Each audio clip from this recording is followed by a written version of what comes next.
Hello and welcome to another Raggy's Beer Review. So today we're going over to Dorset, to Blandford in Dorset, to the Badger Brewery. Been there this year. One of my boxes ticked. There's breweries in the country that I really need to visit, or want to visit at least. Don't need to, but want to. Badger Brewery was one of those breweries, and I've done it, and I'm really happy about getting down there and finally ticking that box. Oops, I'll pick them up later. But anyway, today we're going for their craft beer experience. It's their Outland Milk Stout. There we go. Rich, dark, smooth, 5.2%. There is a bit of a story thing going off on the back, so we'll read it. Dark and delicious, a smuggler's best kept secret. This smooth stout harbours indulgent flavours of cocoa, coconut and vanilla, along with dark roasted malts and subtle hop notes. A recipe that has earned us 3 internationally recognised brewing awards. Pair with a slap-up steak dinner. I could just eat a steak dinner. And a roaring fire after a day exploring the coves. Paths forged, not followed. We're badgers, not sheep. You'll find us on our own path, exploring our surroundings, hunting out flavours and uncovering hidden secrets to bring you a characterful collection of craft beers. I'll be honest, I absolutely understand that ethos. I am my own person. I do not follow the rest of the pack. I'm as unique as they come. Probably a bit controversial now and again, I'll have an opinion that, don't be a sheep.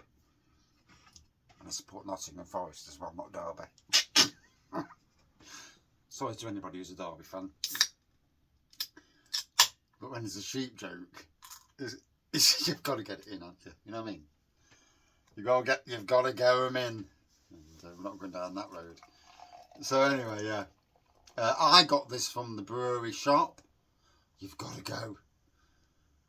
Although, for God's sake, don't order the sausage roll. It's absolutely dinkum.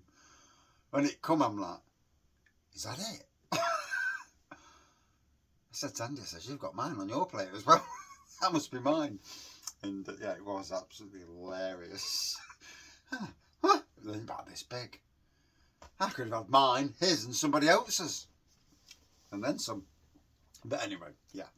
So lovely black pour on this. Nice. Fingering a bit of head. Lovely look. Look at that smell. Yeah, smells nice. Lovely chocolate and cocoa on that. Malty. I can get the vanilla as well, to be honest. And I'm getting that whiff, a slight whiff of coconut just blowing in off the sea and pool where we stopped, and sampled Badger beer on cask. I finally got to do it, It's one of those things. And there was a Green King pub down there as well, all the way down there. There's a Fuller's pub. Fuller's with only one cask on the bar, London Pride. What the hell? Why do these big breweries have crap cask on the bar? And I mean selection I'm on about. You've got Green King all the way around the country. Fuller's, I suppose, all the way around the south. Badger had 5 different cask beers on. Get in. Yeah. I've gone down there to sample what that part of the country's got.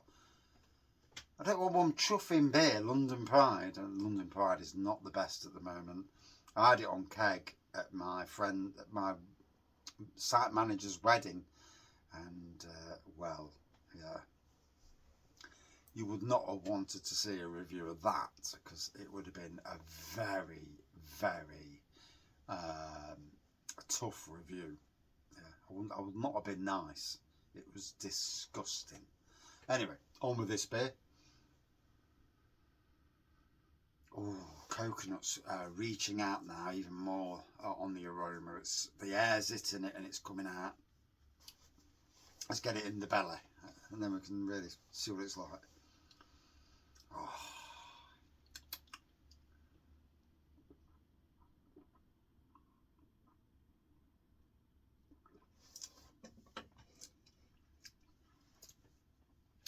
Now the funny thing is with craft and cask and beer is that it's all the same. It's made during the same processes. All beer is made the same. You know, it all goes into the mash tun, then it all goes into the copper, and then it all goes into the fermenter, and there's obviously there's little processes that are different along the way. Generally, it's all the bloody same. It's bonkers, isn't it? Modern, traditional, craft, it's all the same. And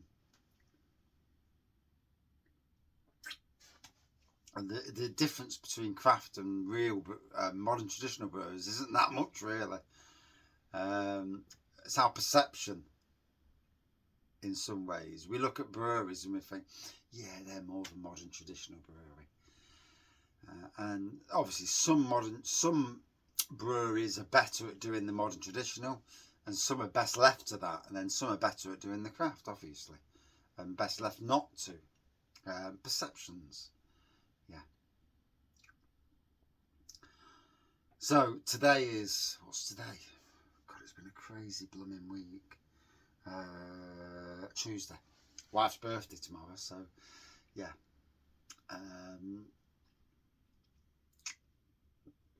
So I've got to make sure I get a card tonight sorted out and find her presents, and yeah. It gets really harder as you get older, because sometimes, you know, like with presents, it's a money thing. You know, with a lot of us, it's down to the pennies that you've got, you know. And I'd always want somebody to have the thing that they desire the most, you know, something that they're going to use. To buy somebody something that they're going to look at and think, oh, I'm not going to use that bloody thing. I can always remember my wife's sister, and turning around to my wife and saying, "Don't buy me any crap for my birthday, I don't want any shit." Pardon my French. Anyway, so she, you know, my wife always puts thought into presents, and what was it? One year she got off her sister, my sister-in-law, a fucking twinkly light thing. A battery operated twinkly light that goes around with these dangly fucking things. And it's like, you're joking, aren't you? Is that what you're giving someone for a birthday? It might have been a birthday, it might have been Christmas, but what, you know, it was absolutely shite. And then, I think this was a birthday. A battery operated nail dryer. I mean, if you get a present's a present, you know, it is what it is.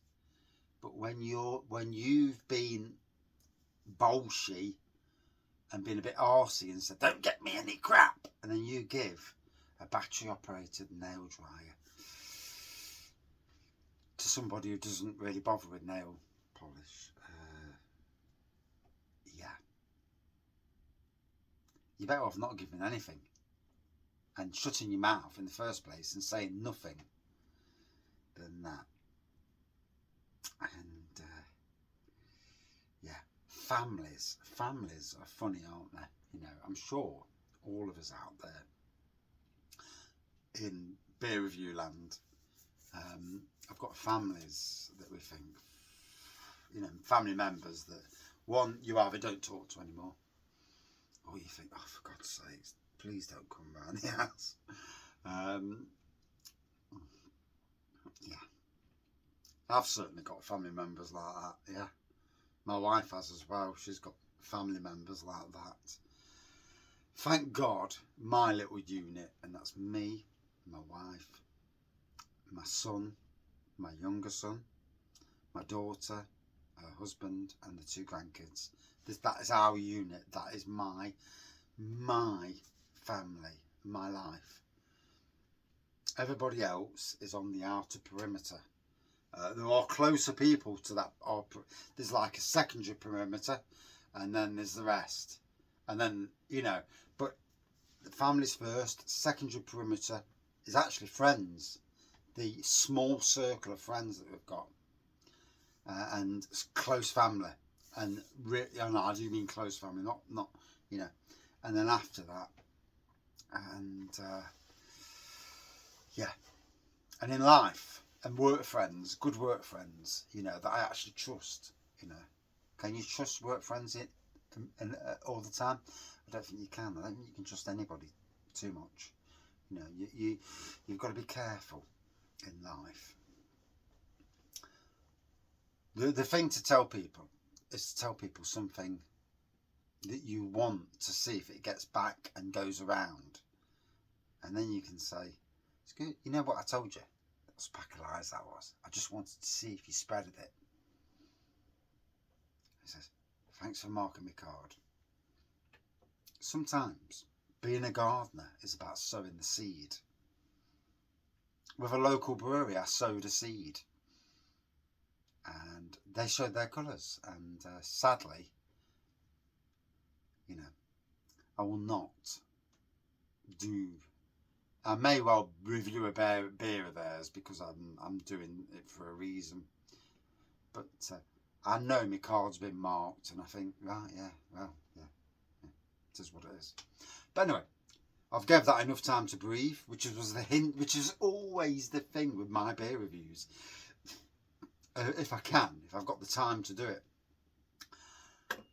I've not been doing, and I might do this tonight, a channel catch up in March 2024, because I've now at the moment the channel's running not perfectly. No, I don't think the channel ever runs perfectly,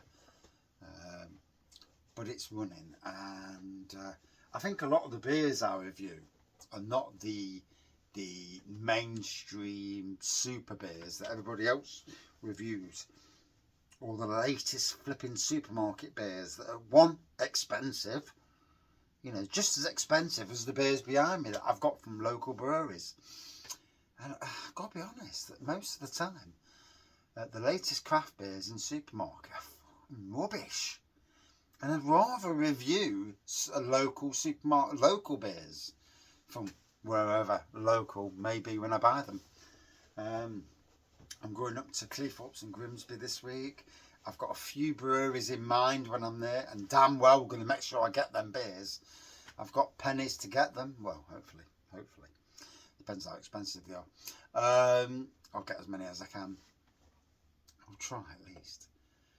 And support some new breweries from Raggy's Beer Reviews. That's the whole thing. It's like supporting. It's like, you know, as long as I can get mixed, I'm not bloody buying 3 or 4 of one beer. I can't be done with that. I'd rather get one, do the review. I've you know, done my thing. Here we go, anyway. Oh, now we're talking. There's like a barrel age aroma coming off the beer. Oh. I'm not flipping joking.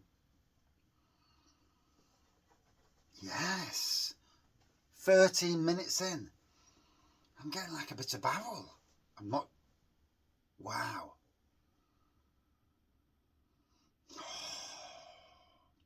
What's the ABV? 5.2.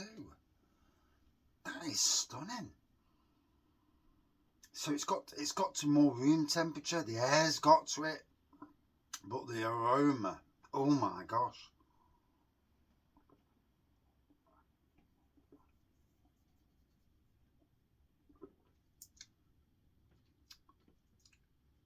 Let it breathe. Still quite cool, to be fair, but the air's got to it, and it's really accentuating them flavours and aromas. Oh.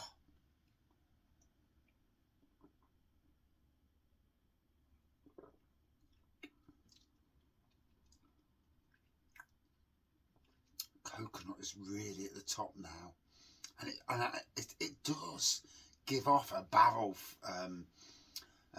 impression of a barrel aged beer.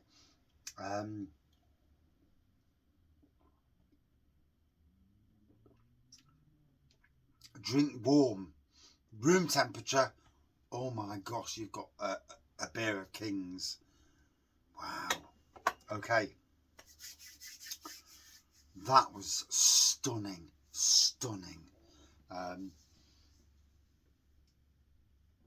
Wow. Out of 5, would I drink it again? Bloody yes. Out of 5. 4.6 out of 5. Yes. Wasn't expecting 4.6. I was expecting around about 4.3, 4.4, but ooh, that's top quality. Cheers, all.